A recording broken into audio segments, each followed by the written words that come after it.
Meow, woof, tweet, and good morning. Whatever language you speak, you are welcome. And today we are welcoming pets of all shapes, sizes, and colors. And the teleprompter is moving too slowly for me to read it. And species, along with their human companions. We have technical difficulties going on here. It's a problem because we've got a script if we have to read it.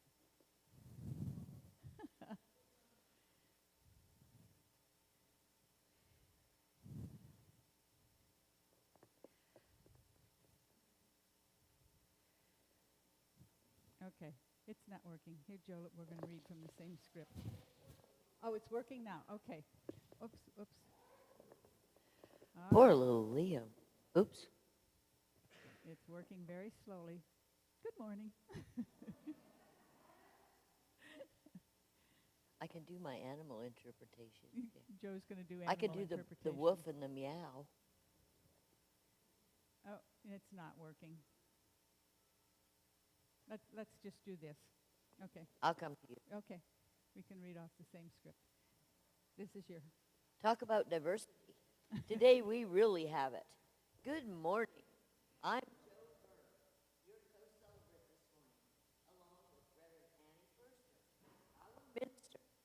It's been a while since we've seen our furry friends. And we don't have many of them today, but you're right, Joe. And don't forget our feathered and scaly friends as well that might be pets in this denomination. We're an equal opportunity church. What's going on at church this week, Joe? Well, I understand that the board looked at the COVID activity in the area, and while the numbers are slowly going down, it's still pretty scary out there. Yep. They decided that we should skip the potluck again in October, sticking to coffee and refreshments after church every Sunday, but mark the first Sunday in November for a potluck Sunday. So let's put that one on our calendar. We'll also be celebrating Reverend's 40 years as the choir director that day. So party hats and the best dishes that you usually make. On another note, and sooner, join us on Saturday, October 2nd for the Fort Worth Women's March, organized to protest Texas's SB 8, the punitive legislation restricting abortion access in Texas. Okay, we can read off the teleprompter now if you want. Marches will be held concurrently all over the country. We'll meet downtown at 11:30 with the march starting at 12:30. Look for information on our Facebook page about carpools and organizing here at church at 10:30. Can't march? Join the lawn chair team along the route and wear a UU shirt if you have one. And last item on my calendar, the Committee on Ministry meets tonight on Zoom. If you have anything you'd like us to discuss, contact me or David Witkowski or Colleen Brewer. We accept both concerns and kudos for the shared ministry of this congregation. Thanks, Joe. That said, I'm eager to get to meet our guest this morning. Let us begin our worship with the music of Scott Joplin's The Entertainer, played by our pianist, Misha Bresnev. Misha?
like that? Hands.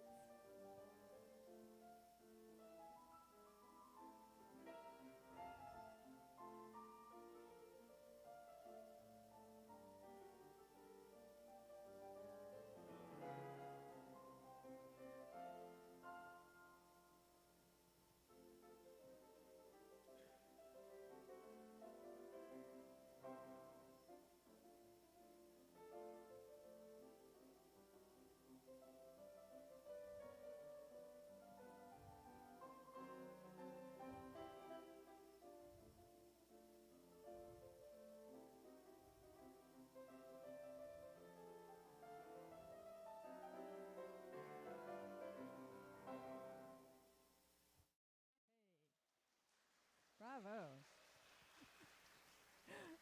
Thank you, Misha. Our call to worship this morning was written by the Reverend Kim Harvey. A great spirit of life. We honor our animal friends, grateful for devotion. By our kindness to them, may we be worthy of their love.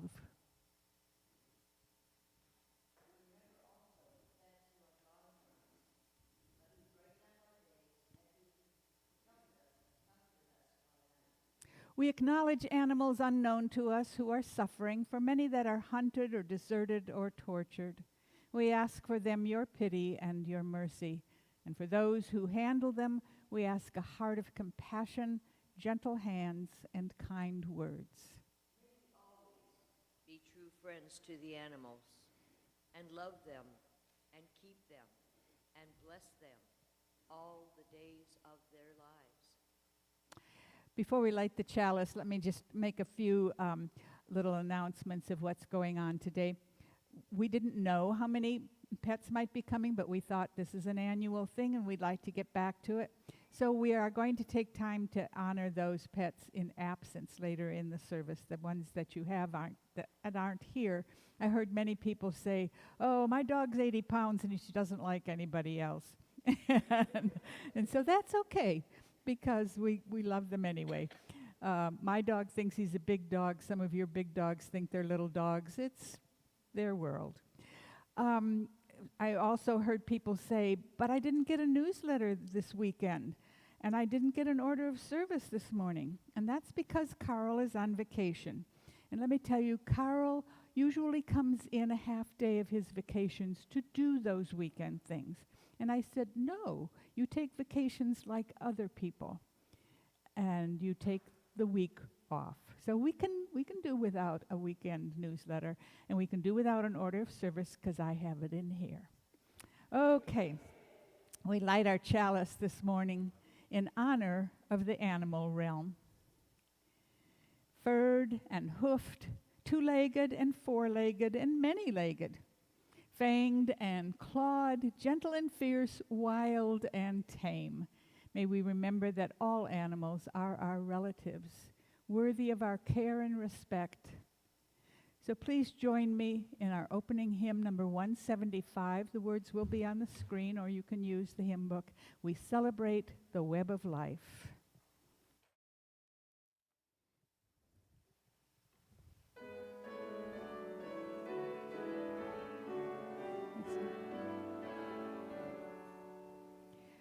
We celebrate the web of life, its magnitude we sing.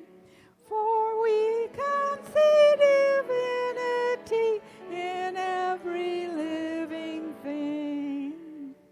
A fragment of the perfect whole in cactus and in quail, as much in tiny barnacle as in the great blue whale. Of ancient dreams we are the sum, our bones linked stone to stone, and mind our future worlds to come with words that were and are.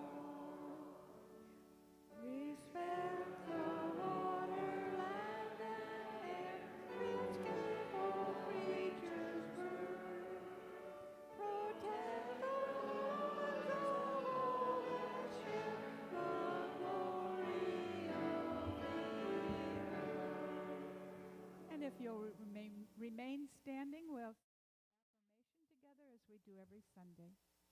Love is the doctrine of this church. The quest of truth is our sacrament, and service is our prayer. To dwell together in peace, to seek knowledge in freedom, to serve others in community, to the end that all souls shall grow into harmony with creation. Thus do we covenant with one another. You may be seated. I bring into your awareness this morning the ancient Indian principle of Ahimsa, a Sanskrit word translated sometimes as nonviolence and often referred to in Buddhist, Jainist, Hindu, and Sikh texts as causing no injury. In silk manufacturing, for instance, Ahimsa silk is that which was made from the silkworm web after the worms have burrowed out of their shells. Other silk manufacturing requires that the silkworms give their lives to the process so that the threads unwound from their cocoons are longer and smoother. The premise of Ahimsa is that all living beings have the same spark of divine spiritual energy as we do, and to hurt one is to hurt yourself. Ahimsa's precept of cause no injury includes one's deeds, one's words, and one's thoughts. I like to think that most of us practice Ahimsa with our pets and that they return that honor to us. So my question this morning is this: why do we practice Ahimsa equally? Why do we not practice Ahimsa equally with other living beings? And while you're pondering that, Joe's going to tell us the story for all ages. Can we go sit down? Pillar Grows Up. Adapted from The Family Finds Out by Edith Hunter. Ellen was sitting upon a bench of the apple tree, swinging her legs. Her mother was looking over the vegetable garden. Want to see a nice, fat green worm, her mother called. Ellen jumped down from the tree and ran over. I guess that's a cabbage worm, said her mom. He's sitting on a cabbage leaf. See the big holes he's eaten in the leaf? He's just the same color as the leaf, said Ellen. I suppose there are a lot more of these worms around, said her mother. They don't help us a bit because they eat the cabbages. Perhaps I should spray. Oh, no, said Ellen. Won't that worm grow up to be a butterfly like a caterpillar does? Asked Ellen. I guess so, said her mother. I suppose that really is a cabbage caterpillar. Do you think we could keep him, Mummy, and watch him grow up? Asked Ellen. Maybe we could see him turn into a butterfly. We could try it, Ellen, her mother laughed. We certainly know what he eats. You could feed him cabbage leaves every day. Ellen's father helped her build a house for the caterpillar, a fine, large glass house made out of small window panes he had in his workshop. Ellen put the caterpillar in, and they put a screen over the top to protect him. You can pull up one little cabbage plant each day to feed your caterpillar, said her father. There are more plants growing in the garden than we will ever be able to use. Probably if you want the leaves before you put them in, he'll get enough water. We'll keep his glass house on the living room table so we can all see what happens to him. Ellen did just that. Collected a small bit of cabbage every day and gave it to the green worm, saying, There you are, Mr. Caterpillar. I hope you'll grow up to be a butterfly soon, said Ellen.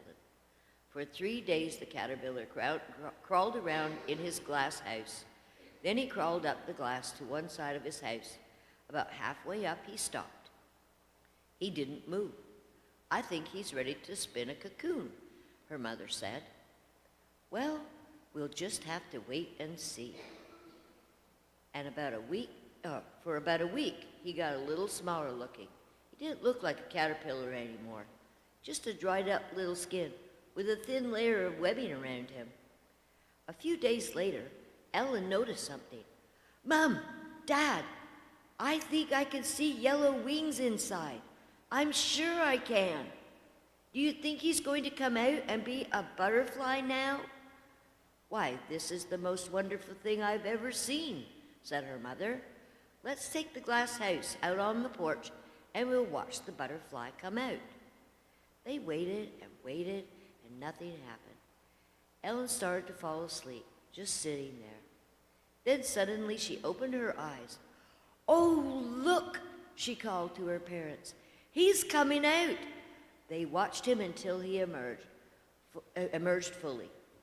Isn't he a beauty, said her father. See his long tongue, said her mother. He can reach way down in the flowers with that. The butterfly kept unrolling his tongue and then rolling it back up again. I'm going to take it off the roof of this house now, said Ellen, so he can fly away when he's ready. After a minute, her mother slipped her finger down next to him. Carefully, he put out one of his long legs, his long new butterfly legs, and stepped out onto her finger. Then Ellen put her finger next to her mother's. Once again, the butterfly reached out a long leg and stepped onto Ellen's finger. Ellen lifted up her hand carefully and held the butterfly out over the porch in the bright afternoon sun. For a moment, he clung to her finger, and then, opening out his silken wings, he flapped them gently and rose up in the air. Fly away, butterfly. Ellen and her parents sang as the lovely yellow butterfly flew off. They watched him fly across the street to the meadow. He's landing, said Ellen. He's landed on a meadow flower. It made them glad to see their very own brand new butterfly having his first drink of the sweetness of the nectar of a flower. Sometimes we see danger in animals that seem to invade our space. We forget it's their space too. Often we share what we think of as ours. We are pleasantly surprised at what unfolds around us because of our generosity. This month, we are sharing our offerings with those who are not a part, those that are not a part of your pledge, with Eastside Community Services. That the service provides food and clothing for people who are temporarily unable to provide for themselves. We have partnered during the pandemic with Eastside Community Service and Don't Forget to Feed Me to provide both dog and cat food for pets whose families have suffered financially from the shutdown, so they don't have to make the choice of deciding to give up their animal. They can get free food. As the greeters pass among you for the morning offerings to the tune of The Swan from Carnival of the Animals by Camille Saint-Saëns, please be generous. Will the ushers please come forward?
Thank you, Misha. That was in my first book of classic songs when I was taking piano lessons, but there wasn't that much in the left hand that I remember.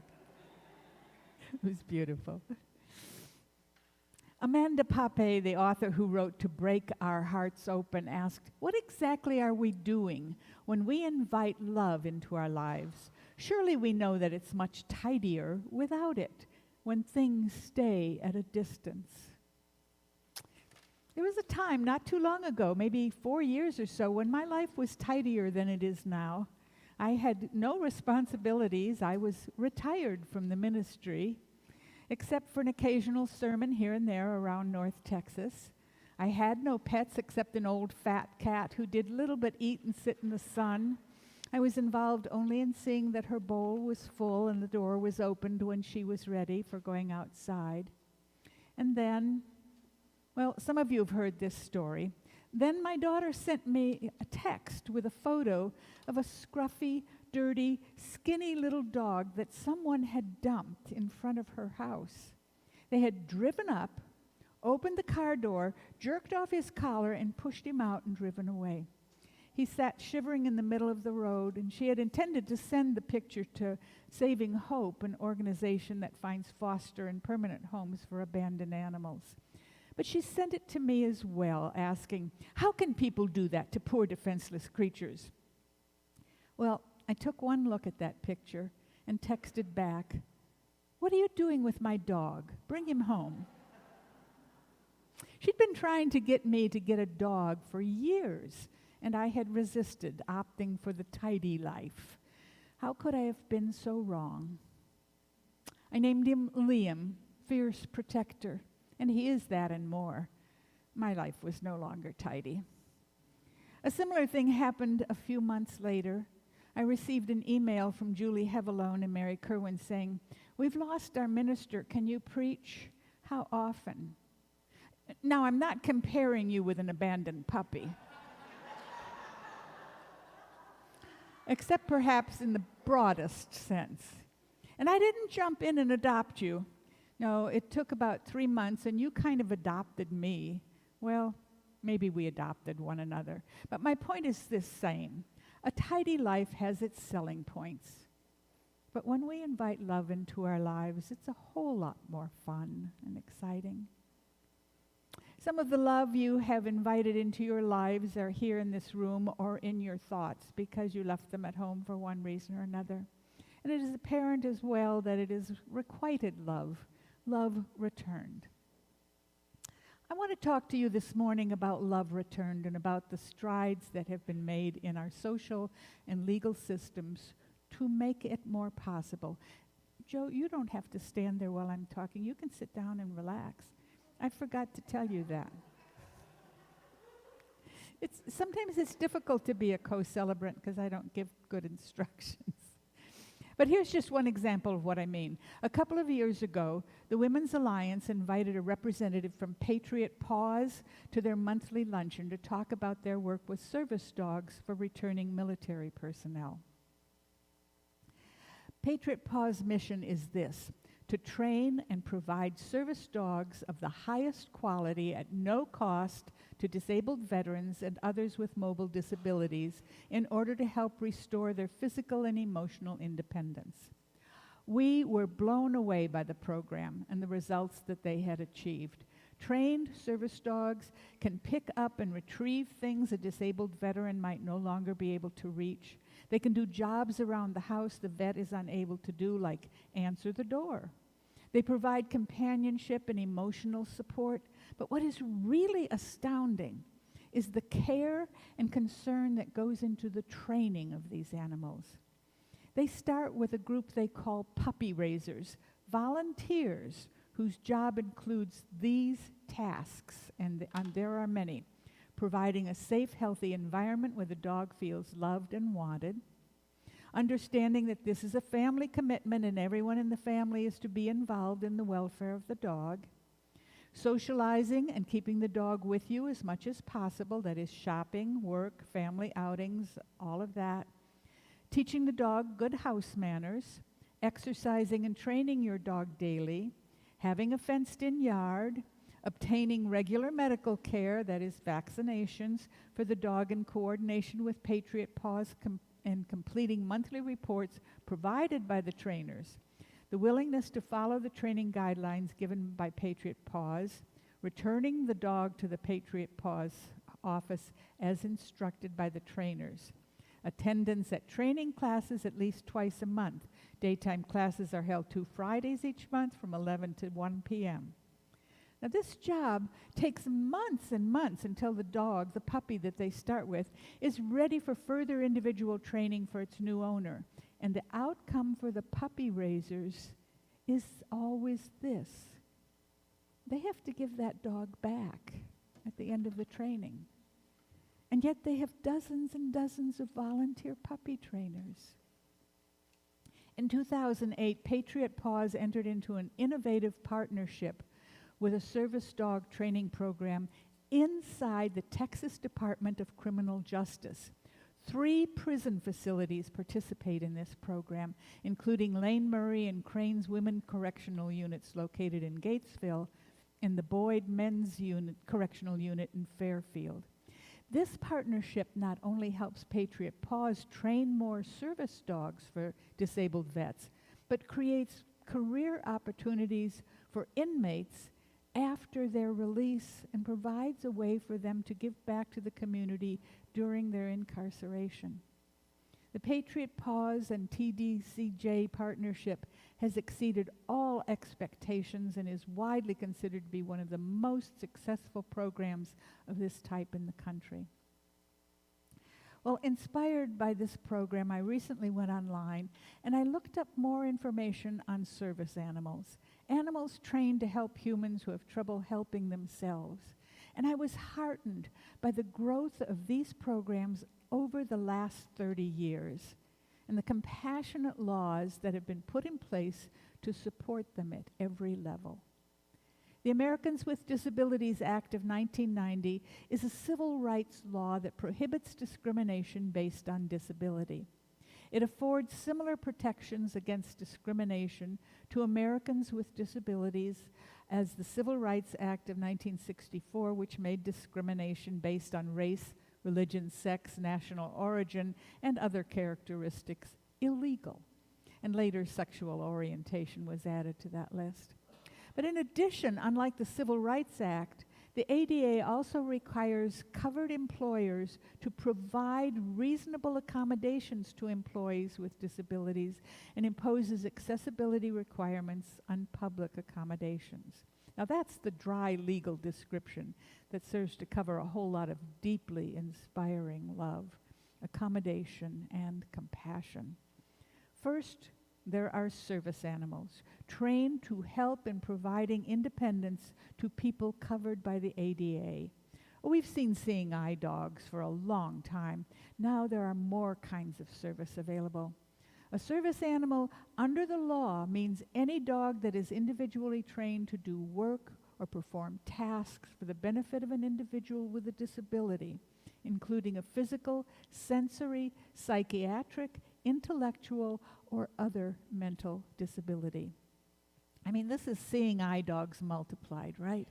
Tasks performed can include, among other things, pulling a wheelchair, retrieving dropped items, alerting a person to a sound, reminding a person to take his medication, or pressing an elevator button. Yep, they can do that.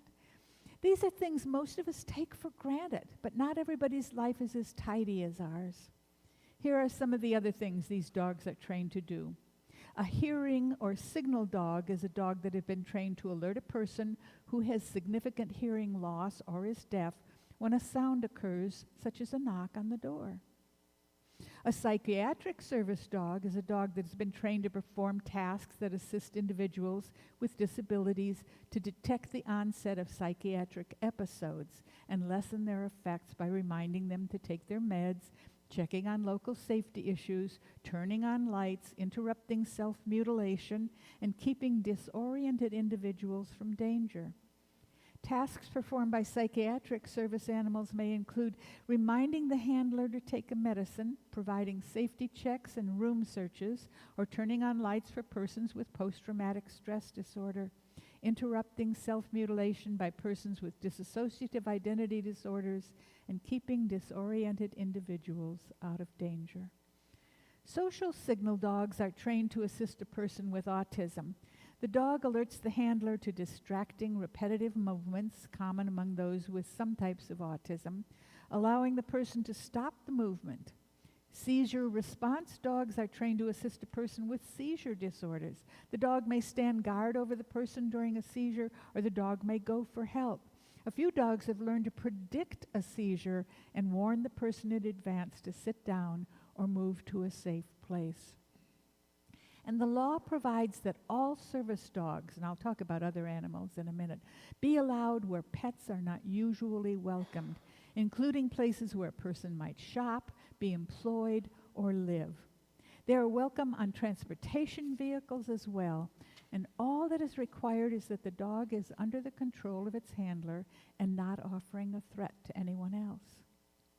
And service animals aren't restricted to just being dogs. Dogs are the most common type of service animals used, but the following animals, and this list is amazing, are also permitted to be specially trained as service animals: miniature horses, ferrets, capuchin monkeys, boa constrictors, parrots, and pot-belly pigs. No examples were given in the literature I found of how a boa or a pig might serve, but I'm willing to stretch my imagination. The bottom line is that there are many different disabilities or disorders that can be treated with the use of service animals. And obviously these animals can't provide a cure, but they can help make everyday life a little bit more bearable. And there's even more good news. While the emotional support animals or comfort animals are often used as part of a medical treatment plan as therapy animals, they are not considered service animals under the ADA. But these support animals provide companionship, relieve loneliness, and sometimes help with depression, anxiety, and certain phobias. They do not have special training to perform tasks that assist people with disabilities. Even though some states have laws defining therapy animals, these animals are not limited to working with people with disabilities and therefore are not covered by the federal laws protecting the use of service animals. But therapy animals provide people with therapeutic contact, usually in a clinical setting, to improve their physical, social, emotional, and cognitive functioning. I think about how much Liam has done for me. If I sit too long at my computer, he comes to get me for a cuddle on the couch. If the weather is pleasant, he encourages me to bring my book outdoors to read and watch him romp. And I know you have the same attachment to your pets, whether you chose them or they chose you, coming into your lives from unhappy circumstances. So it should be easy for you to understand how much the American Disabilities Act and the other uses of animal companions has meant to a population that previously was hidden away, unable to take part in social activities like shopping or working, or just being with other people. We can extend the concept of Ahimsa, cause no injury, to do great good.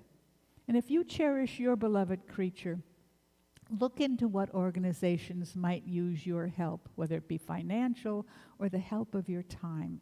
In this way, we can multiply the love we have invited into our otherwise tidy lives.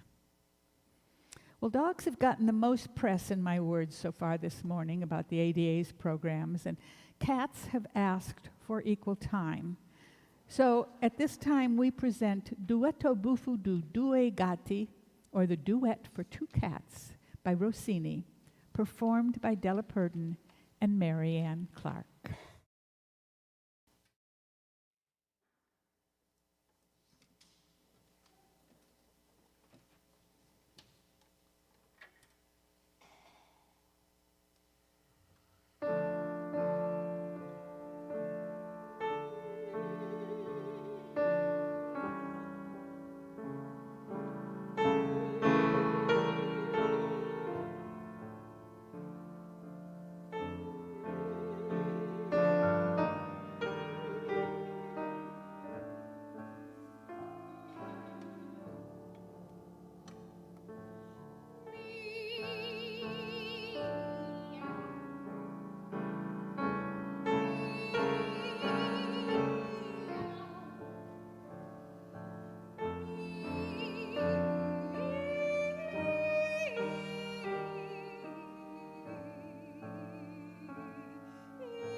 Thank you, ladies. That was refreshing.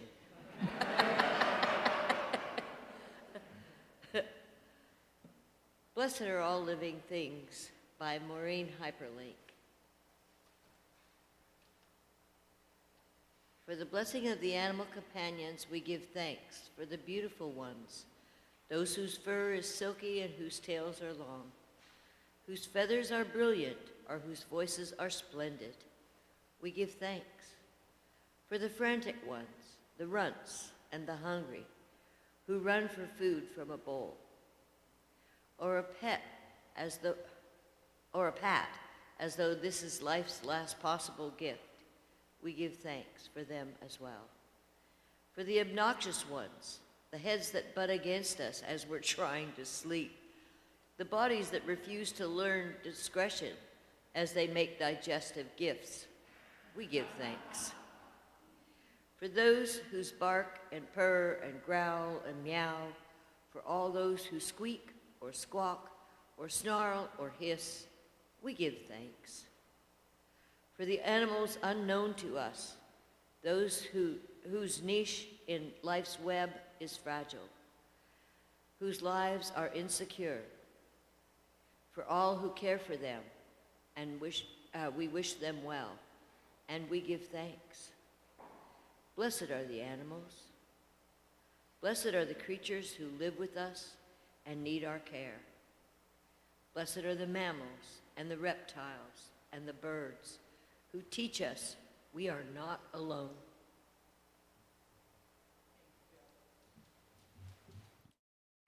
I want to start our blessings this morning with remembrances of those pets who are no longer with us. If you brought a picture of your animal friend that you no longer have with you, you may bring the picture up and set them on the table here. And Joe will light a candle in memory of that pet, or him or her. If you do not have a picture or memento to bring up, but would still like to remember an animal friend, you may come forward to speak the name. Either way, begin with the animal name and ethnicity. And I light a candle for Parker, a beautiful athletic cat that could have danced in a ballet that is no longer with me. And Patrick, can we use the singer's mics, but just stand far away? Is that what we should do, or should we use this hand mic here? Okay. Well, I'll come down if anybody wants to come up. Whoops. First, I have to get it out. Is there anybody wants to come up and talk about a pet that has gone? We could do that now. I'll come back. Don't worry. He has abandonment issues. If anybody that didn't bring a pet with them would like to mention that pet's name, that would be nice. Here we go. Oh, you. I would like to ask for blessings for Patch, my newfound little girl that was left on the street. I'd like to ask for a blessing for my 15-year-old Rex, and I'd like to ask for a blessing for Kaya, who is totally out of control, and Miracle, and for Scooter and my other pets who have been long gone but remain in my memory. Blessings for all of them as well. Thank you. Yes, you do not have a tidy life, I can tell. Come. I thought I saw you get up. I do not have our two kittens with us, or Appa, but I do have this stuffy, and also I wish for blessings for Callum, Rayla, Appa, and also Evil and Molly. I wanted to do Molly. Go ahead. You can say it. I want to wish blessings. Yeah, put it up to your mouth. I want to wish blessings for Molly. Okay, thank you. Mary? Yeah, this is in memory of our beloved border collie, Rosie. And the reason I bring Rosie up is because she was abandoned here at First Jefferson. And Jennifer Nichols took her home. And later, we became her adopted family. And she was our great, wonderful pet for 15 years. Oh, what a nice story. Anyone else? Oh, good. All right, that's okay. Lynette, come forward and they'll speak while you're coming forward. Okay, I'm going to speak in memory of 3 beloved cats from when we lived in Arlington.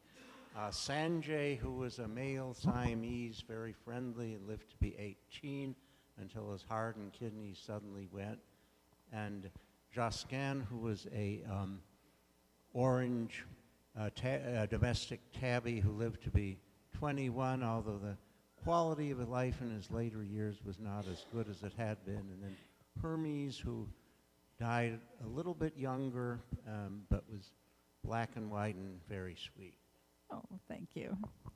Brittany? Okay, you're closer, and then... I want... Oh boy, this is kind of long. I guess the ones that, speak to my heart most are Wahiji. She was a Canadian Timberwolf mix that I grew up with. They literally got her like a couple months before I was even born. So I literally grew up with that dog. And then all the strays that I've taken in over the years. Dee Dee, my sister has one now that my friend abandoned with me. Her name is Ginger. She is very troubled, poor girl. But I want blessings for her and for my current dog, Lola, who is not a people person. That's why she's not here today. She's a bit of an ball of anxiety, but she's so sweet. Thank you, Brittany. Lynette?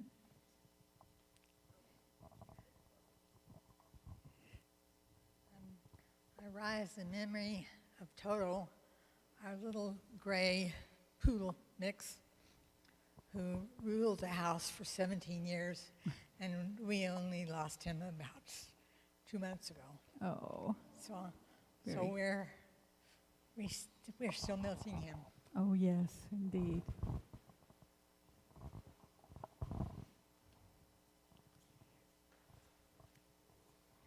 I'd like to speak in memory of my childhood dog that I had growing up. She was the smallest little dachshund, and I think she lived for like 17 years. It was human years. It was wild. And her name was Doodles. I don't know why my grandmother chose that name, but it did fit. So we called her Sprinkles sometimes too, because it matched. But yeah. Thank you. Okay, let us. You can give me him. You can put him down, and I'll give you back the microphone because I've got one strapped to my chest or onto my head. And I want to invite us into a meditation. I have a spoken meditation for us this morning by Gary Kowalski, and then it will be followed by our meditation music, and then we will bless the pets that are here with us in the auditorium today. So I'm just going to sit on the steps during the meditation music, but if you'll roll the teleprompter, we'll start with the spoken meditation, so lean back, close your eyes. This is called, the music that we're going to hear after this blessing is called The Cuckoo in the Depth of the Woods, also by Saint-Saëns.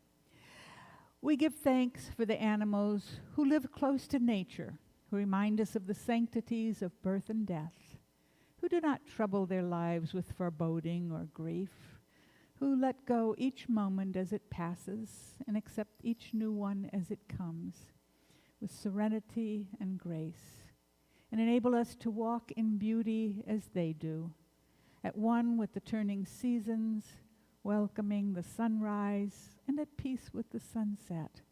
And as we hallow the memory of good friends now departed, who loved abundantly and in their time were loved, who freely gave us their affection and loyalty, let us not be anxious for tomorrow, but ask only that kindness and gratitude fill our hearts day by day into the passing years.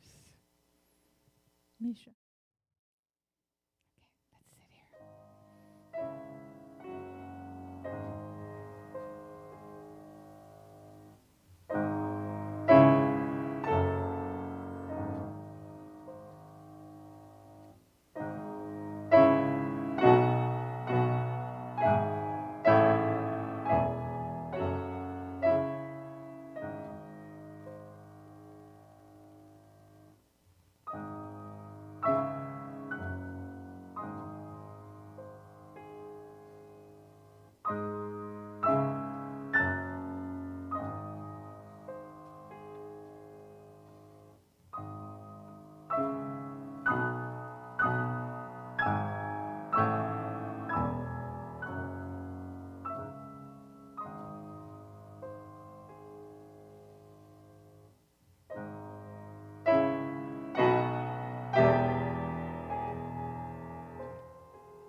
Thank you, Misha.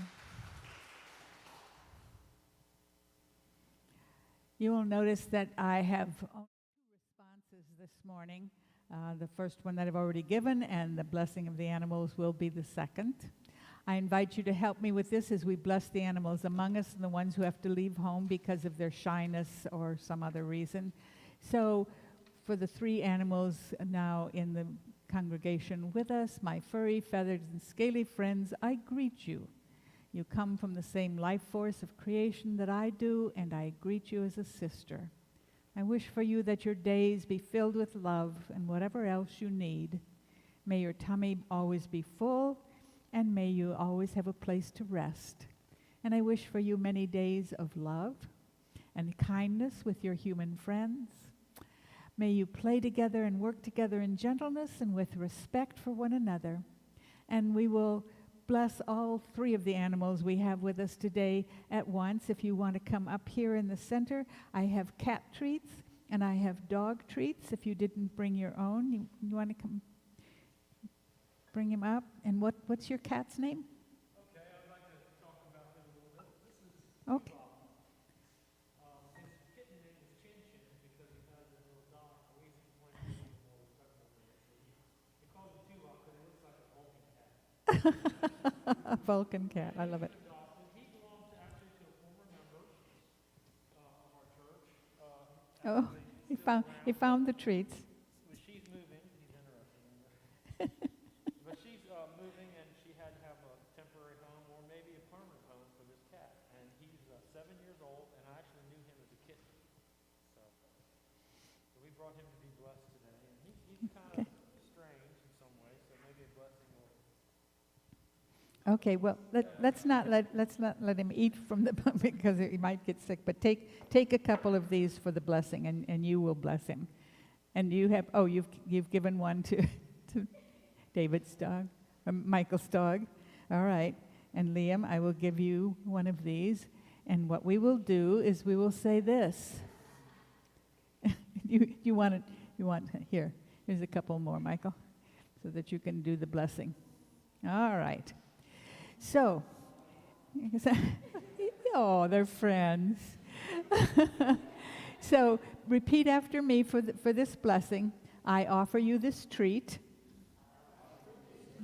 Here, Liam, here's your treat. As a token of my love, I promise to support your life lovingly for all of your days. I thank all those who brought you my way.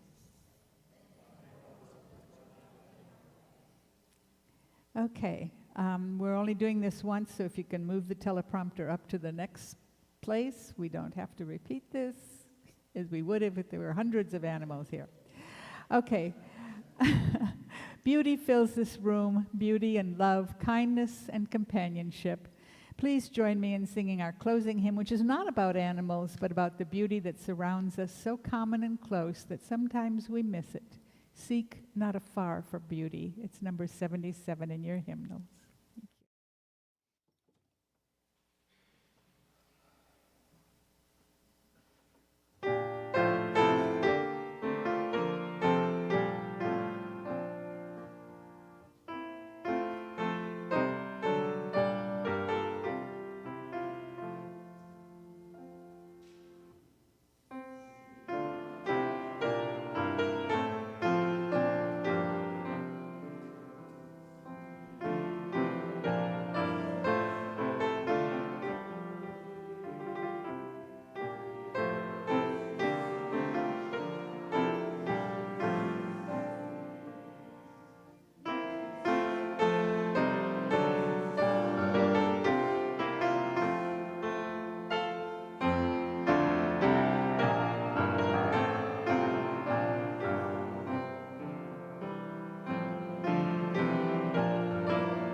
Thank you. We lift our chalice for the animal realm. We extinguish it. Mary, can I have the prompter? Thank you. We extinguish it with a hope for continuing partnership. We do not have dominion over all the earth and its fellow creatures. Our noblest goal is to share the world with them as equals. And we can extinguish our chalice because we take those thoughts into our hearts and minds. And for all the beloved animals that we remember so well, these two are part of our memories. Spirit of life, help me remember that all animals belong. Bless the bats for eating mosquitoes. Bless the crows and buzzards for cleaning up the dead. And bless even the snakes who keep the mice out of the rice. Each of them is important, and each does good in its own way. Blessed be, and so may it be in all our lives. And Dale, if you open the library doors, there should be coffee and tea there and possibly something to eat, and let us have a conversation.